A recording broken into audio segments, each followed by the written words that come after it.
যদি স্বামী দায়িত্ব পালন না করে, পরিবারের দেখাশোনা না করে, কোনো চাহিদা না মেটায় আর ছেলেমেয়ের লেখাপড়ার খরচও না দেয়, এ ধরনের পরিস্থিতিতে একজন স্ত্রীর কি করা উচিত?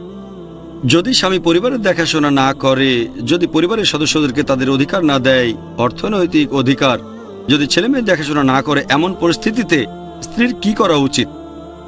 স্ত্রী দেখাশোনা করার জন্য স্বামীকে বোঝাবে, এটাই প্রথম দায়িত্ব। স্ত্রী হলো মহসেনা, শয়তানের বিরুদ্ধে দুর্গ। আর আমরা সাধারণত যেরকম সমস্যা দেখি যে স্ত্রী স্বামীর নামে অভিযোগ করতে থাকে, স্বামী স্ত্রীর নামে অভিযোগ করতে থাকে, এটা সব জায়গাতেই বেশ কমন। আগেও বলেছি এই সম্পর্কটা অনেকটা হাত আর গ্লোভসের মতো। তাহলে হয়তো স্ত্রীর ব্যাপারটা ভালো করে ভেবে দেখা উচিত যে হয়তো যদি সে স্বামীর কাছাকাছি থাকে, যদি স্বামীকে আরো ভালোবাসে, হয়তো স্বামী আরো বেশি যত্ন নেবে।